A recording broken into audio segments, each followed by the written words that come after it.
احنا داخلين وطبعا في مكان للرجاله ومكان للستات. احنا بدأنا نسمع الصوت اهو. İnşallah ellerinden gelene kadar bir cevap versinler. Esselamu aleyküm ve rahmetullahi ve berekatuhu. زمان شايفين الستات هنا والرجاله. ما شاء الله تبارك الله جزاكم الله خير. أعوذ بالله من الشيطان الرجيم.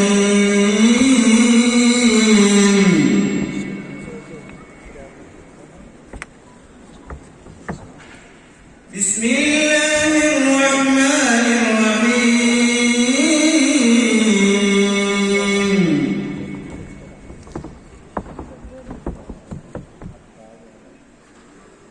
وإن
السلام عليكم ورحمة الله وبركاته. بسم الله والصلاة والسلام على رسول الله وعلى آله وصحبه أجمعين. I'd like to start by making a request. Can we turn the lights higher in here? It's too romantic. Just so I can see your faces, inshallah. I've been asked, many spoke today to be careful and to speak slowly. And that is my biggest fitna in life, because every time I give khutbah, somebody comes to me and says, "You talk very fast." A lot of you have headphones on, and the translator came to me almost afraid. He was shaking, and he said, "Please talk slowly. Think of me." So make dua that I'm able to talk slowly today and not lose my train of thought, inshallah. First of all, I'd like to ask all of you to stand up. You've been sitting time. Can you please just stand up? Stretch out a little bit. Relax. Good. You can stretch if you like, just don't touch anyone. Okay, now have a seat. That's enough. So, I want to first start by acknowledging the incredible organization, the brotherhood, the beautiful effort that's been put together by Asma Group. So a round of applause for Asma Group and the incredible effort that is needed. I pray that Allah protects you, Allah blesses you with real brotherhood and keep you sincere and make you a stronger and stronger group that are able to serve more and more of the Ummah. And because of you, people around the world, Muslims around the world, are inspired to do the same thing. And this is the nature of good deeds. They're supposed to be contagious. They're supposed to start in one place, and other people see that, and they do the same thing, and they do the same thing. And I pray that this is seen all over the Muslim world, for it. You get the rewards for it, inshallah. I was asked to speak to you tonight about reflections on Iqra. The first revelation given to Rasulullah sallallahu alayhi wa sallam, A'udhu billahi minash shaitanir rajeem, Bismillah ar-Rahman ar-Rahim, اقرأ باسم ربك الذي خلق خلق الإنسان من علق اقرأ وربك الأكرم الذي علم بالقلم علم الإنسان ما لم يعلم. But I'm going to start somewhere else. Allah created you and me different from animals. He gave us a need that animals don't have. And that need is dignity, respect. It's something human beings need. If you don't respect a cat, it will survive. If a bird doesn't get respect, it will be okay. But if a human being is going to lose their dignity, they might even lose the desire to stay alive. Maryam Salamun alayha she was about to be humiliated. She had a baby, she couldn't explain the baby, and she has to go back to Israel. How am I going to explain this baby? And what does Allah say about her? He says before she could go back, she said, Ya laytani mittu qabla hadha. If only I could die before this happens. They weren't going to starve her, they weren't going to bleed her, they were just going to humiliate her. They were going to take her dignity. And that was enough for her to wish that she was dead. That was enough. So the first thing I want you to think about today is dignity. A fundamental human need. A need that is the same as food and water and housing, all of those needs. This is also one of them. This is a unique one that Allah has given us. Now, once that is clear, let's take a step. Just like food, there's a good way of getting food, there's a halal way of getting food, and there are good sources of food, and there are poisonous sources of food.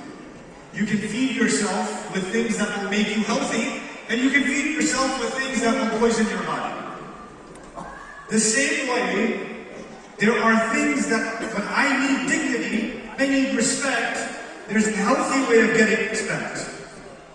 And there's a poisonous way of getting respect. The need is there. And one of the gifts of Allah in the Quran is He gave us guidance on the right way of fulfilling this need of respect. But before I get to the Quran, let's think about some other places. It destroyed the ranking system. It destroyed the ranking system. The Jews came and said, he's not a scholar, he doesn't know anything, he's ummi, he's uneducated. He ate flesh. You know, alaq, actually, interesting word. Allah describes to the Prophet ﷺ, you need to read, and when you read, you need to remember what you are.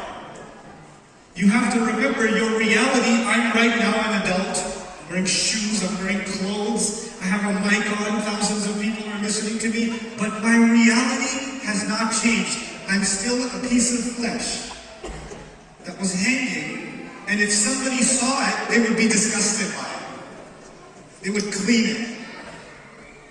It's something dirty, it's something powerless. That's my beginning. So Allah has developed me from that to this, from that to this, and all of that happened inside of my mother's belly. But when I come out, I'm like an alaq again. And the only way I can grow now is by reading. The only way I can evolve. My body has evolved, but the mind is still where the alaq was. It can only evolve by me learning, by growing. You have to love learning. You have to love it. You have to love expanding your mind. And this is also true in your learning of Islam. You're here because you want to learn something about your deen. Even within the learning of your deen, what did people before us do? They took the religion that Allah gave them a book, and they would learn the book, and then say, I am the alim, I am the sheikh, I am the scholar, I am the mufti, I have the title, I will tell you, I am the one who knows. It became about ranks. But we will come to the book of Allah. We will come to the sunnah of the Prophet ﷺ, not because somebody will say, MashaAllah Hafiz, MashaAllah Mu'allim, MashaAllah Ustad, MashaAllah lecturer, MashaAllah this, MashaAllah. No. I will come to it because I need something this book has, because it will grow me. That's it. That's the only reason to be attached to this book. And this inspires me about everything else that I will learn in life. Every other learning in life is going to be about me growing. All of you will have to make a decision in your life. Every one of you. And on the outside, nobody can judge. This is happening on the inside. What are you learning? Are you learning for a rank? Are you learning to pursue honor from Allah Himself? Are you learning to pursue the truth? And when you learn to pursue the truth, then people might take away your honor. And the only one you will find honor with is with Allah. Let me tell you something. Musa alayhi salam spoke the truth, and Fir'aun tried to humiliate him. Rasulullah sallallahu alayhi wa sallam spoke the truth, and the scholars of Banu Israel in Yathrib humiliated him. He's ummi. He has no qualifications. What does he have to say? Because truth, when you pursue the truth, then you don't care who is impressed, who is not impressed. You're only pursuing what is right. And this is in the Quran, and because of the Quran, this is the pursuit of truth I want to see from every one of you that is an engineering student, a medical student, a sociology student, a political science student. Whatever you're studying, your ultimate goal is not to prove something to anyone. Your ultimate goal is the pursuit of truth. How many people here not from Turkey? SubhanAllah. Look at how much of the Ummah is represented. How many young minds are together. This is a golden opportunity. It's such a powerful opportunity. So I'll share something personal with you, and then I want you to think about it for yourself, each one of you. I was in the technology industry a long time ago, in 1837. I was in the technology industry. And I fell in love with the Quran, completely. And I decided to try to learn Arabic. But I couldn't afford to learn Arabic. I was living in New York City, where, the price of a house somewhere else is the price of a bathroom in New York City. And so, I couldn't afford to go study Arabic. I had a job, I had college, and all of these things. I started studying Arabic. Then I started studying the Quran. Then I started benefiting from ulama, and from books, and from resources, and learning. And then when I was learning, I had questions. The Shaykh told me something, but I said, that doesn't make sense. It's not making sense to me. I need a better answer. And I kept asking and pursuing it. Allah kept bringing people in my life that could help answer many of those questions. And eventually, I get to the point where now I'm speaking to all of you, and people come to me and they say, Shaykh, I'm not a Shaykh. I'm still a guy from New York who was looking for answers. And I'm very proudly a student of the Quran. Very proudly. I have no qualifications in the study of the Quran. I'm not a scholar. I don't have a degree. That's not why I do it. That's not why I fell in love with the pursuit of truth. This Quran has the truth in it.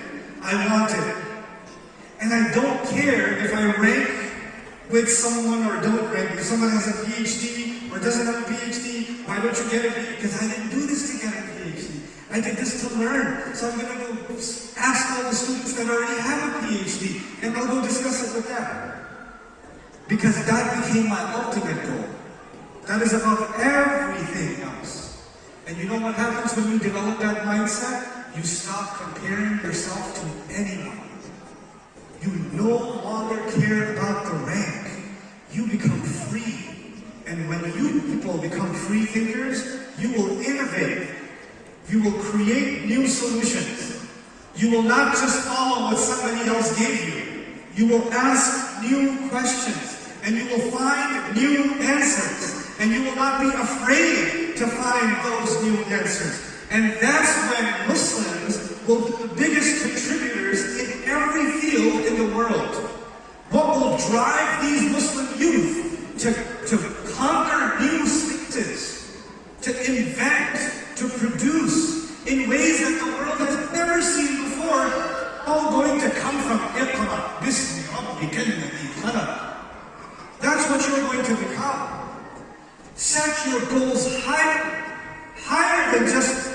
rank, higher than just title. Title is nothing. When you have the title, then what? Then what? Then somebody else has a title too. Good for you. This is what I think is the truth, but even this could be wrong. So I welcome your criticism. I welcome conversation. The Muslim Ummah needs conversation. We need discussion. We need to discuss our differences intelligently, openly, with one goal, not who will win, who will lose, because that is again back to rank. That's not what we want. We want the truth. Because if somebody can come and tell me, Ustad, you are wrong about this ayah. You are wrong in this lecture. Here is why you are wrong. And they prove to me that I am wrong. Then they have done me a favor. They did not insult me. And I said, man, I hate this guy. He proved that I'm wrong. That means that I am not learning for the truth. That means I'm learning for popularity. I'm learning for a rank. I'm learning for how many followers can I get. I'm learning for how many people appreciate me.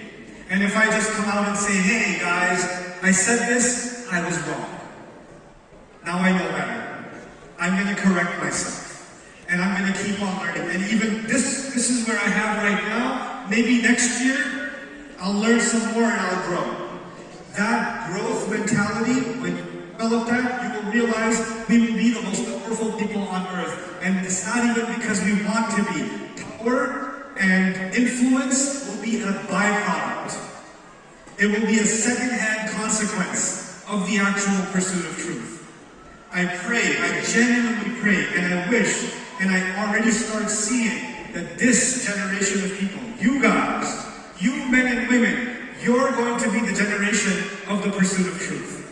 You're going to be the generation that are going to be brave enough to ask the questions, to create the conversations. What's happening, for example, and this is not just about Islam, it's about every field. What's happening in the United States, for example, there are pharmaceutical companies, research going on. They will find medication, but they know that this is going to go against the profit margins, so they will suppress the truth.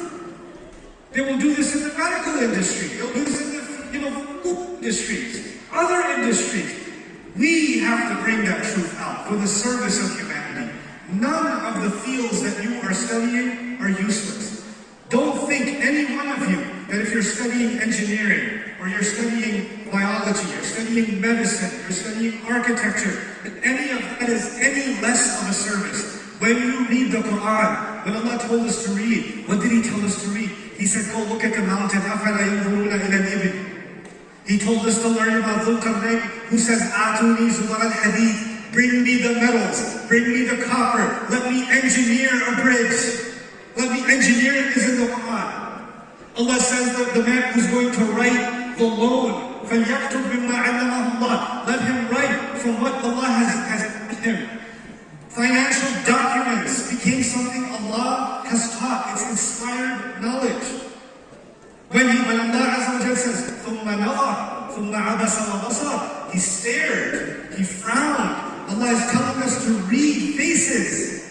He's telling us to read, psychological expressions. The entire science of psychology, sociology, history, engineering, medicine. This is knowledge Allah gave as a gift to humanity. This is divine, this is inspired, and this is part of what the Quran wants us to read. He already said in the very beginning, اقرأ باسم ربك الذي خلق الإنسان من علق. So studying the alaq became part of my reading. Didn't it? It says, علم الإنسان بالقلم. He taught the human being by the pen. So studying history, studying all of literature, every field. Muslims, you Muslims, will be the excellence in every last field on earth. Every last one. One thing, as I leave you, the one thing you will need and I will need constantly as we do this, the one fuel that will connect us all, build a love among us all, unite us all, inspire us all, that's going to be the Quran. I don't care what you are a student of, life for life. life, be a student of the Quran. For life. 10 minutes a day, 20 minutes a day, be a student of the Quran. وَاعْتَصِمُوا بِحَبْلِ اللَّهِ جَمِيعًا. Hold on to Allah's rope altogether. If you can do that, if you can become people of the Quran, you will find a unity among each other. Nothing else can bring that kind of unity. Nothing else can bring the kind of unity the learning and the sharing of the Quran will bring. Fall in love with this book. Make it a part of your life. Make it a part-time study, every single one of you. Little or big, but you keep going with the Quran and Allah will bring blessings of it in your life, in your studies, in your student life, in your society, when you take it back to your countries. I am so very happy that I had the chance to speak with all of you. And I pray that Allah Azza wa Jalla makes this the ummah that truly rises to the mandate, the mission of Iqra. May Allah make you all the people of Iqra. بارك الله لي ولكم في القرآن الحكيم ونفعني وإياكم بالآيات. What is your opinion about taking pictures? You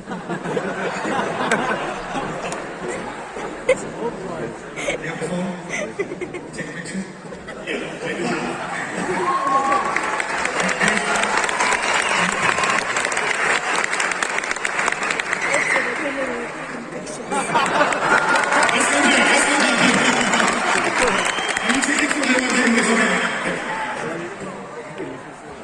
Come on, I gotta get to the next question.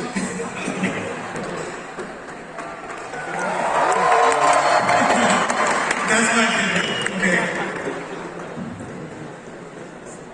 Is investing or trading in cryptocurrency permissible? Very inspiring.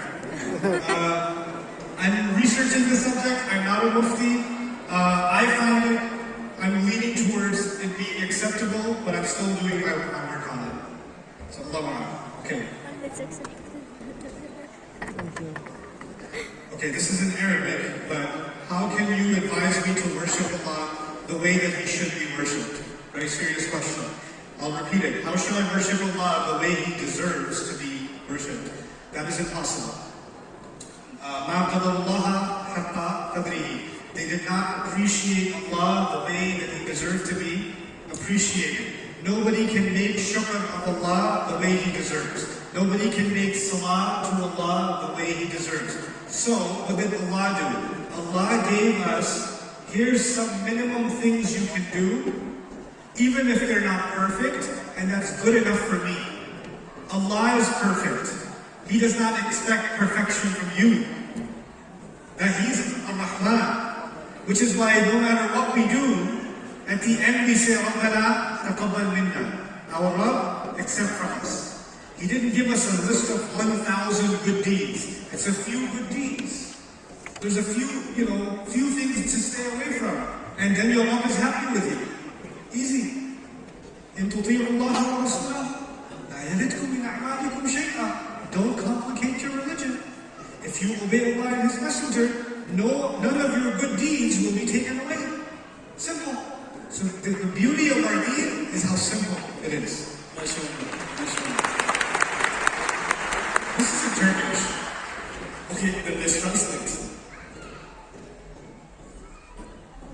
Okay, it is said, in the day of judgment, are we going to have shifa? I mean, are we going to, how can I say, shafat from Prophet? We pray for it. And I would also like to add that Judgment Day and what Allah describes about Judgment Day, many times in the Quran, Allah is talking to the kuffar on Judgment Day. And when He talks about the believers on Judgment Day, Allah actually does not describe fear the way He describes for the believers. So if you study, for example, Surah Al-Tahrim or Surah Al-Hadid, you will find, especially Surah Al-Tahrim, you will find believers on Judgment Day are making dua and Allah completes their light, for example. So as terrifying as Judgment Day is, Allah says, فَسَوْفَ يُحَاسَبُ حِسَابًا يَسِيرًا. That a believer who has their deeds in their right hand, Allah will give them an easy hisab. You don't have to have lots of ayat. Allah can say something once is enough. Right? وَمِنْ آيَاتِهِ اخْتِلَافُ أَلْسِنَتِكُمْ وَأَلْوَانِكُمْ. miracles is the fact that your languages and your colors are different. That means that the color differences between you and me are part of the ayat of Allah. And what does the Muslim do with the ayat of Allah? The Muslim ponders the ayat of Allah. The Muslim is grateful for the ayat of Allah. The Muslim remembers Allah through the ayat of Allah. The Muslim respects the ayat of Allah.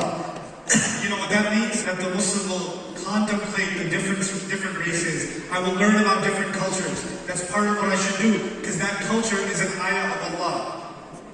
I should think about their language and their tradition and their history, because all of that is also from the ayat of Allah. I should respect their traditions, their culture, their heritage, their race, their language, because all of that is from the ayat of Allah. And if I don't respect that, then I don't have respect for the ayat of Allah. The Quran talks about racism in the most profound, beautiful way that it's ever been talked about. SubhanAllah. So why don't you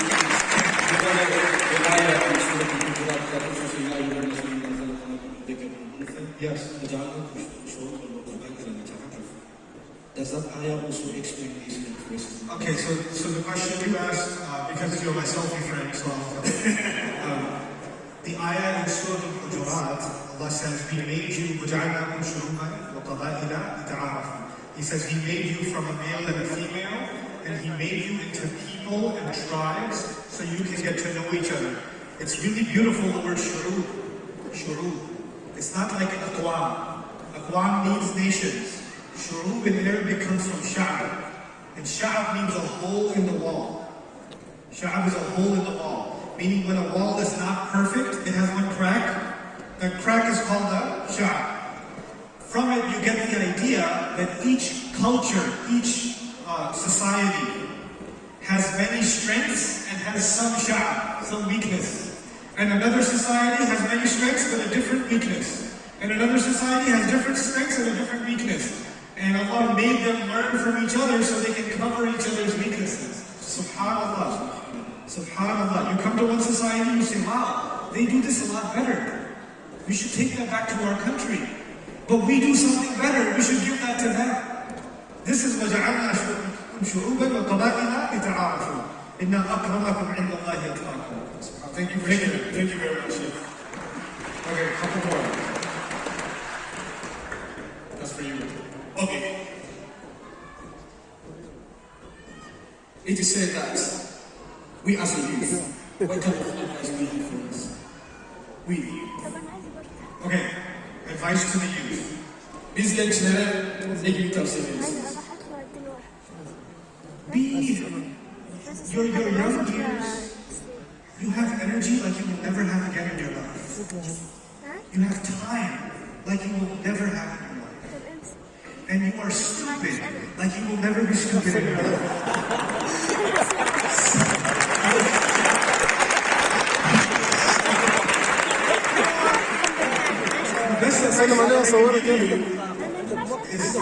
Learn from those who wasted their youth.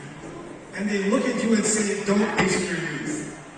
Learn from that. Make the most of your time. Be purposeful. Be mindful. Have a plan. Because when you're young, you think you have all the time in the world. So this idea of protecting yourself from new thoughts, this is something that we have to remove.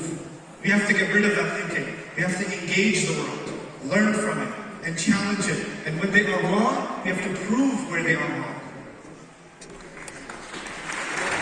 This is maybe last two questions. Last two questions, okay. All three. It's up to you. Okay, so the sins which we every time repeat, when the, I think, cycle of Tawbah and sin will finish. I'm so tired, 10 years balancing in sin and Tawbah. Okay. That's very brave that you shared that. So first of all, thank you for sharing that question. It's not easy. Some people are stuck. They feel bad about doing something wrong. They make tawbah, but then their addiction, their habit, their stress, something takes them back, and they make the same mistake again. Then they feel bad, they make tawbah, and they go back again, and they keep going back and forth and back and forth and back and forth. Now Allah says about that, لَيْسَتِ التَّوْبَةُ لِلَّذِينَ يَعْمَلُونَ السَّيِّئَاتِ. Tawbah is not good enough for people who keep repeating the sins. Another place he says, وَلَمْ يُصِرُّوا عَلَى مَا فَعَلُوا وَهُمْ يَعْلَمُونَ. They don't insist on what they do, and they know, meaning they keep doing it anyway over and over. Continue. Thank you. But I will add one thing. If you have an addiction, then maybe the problem is not just spiritual. Maybe the problem is psychological.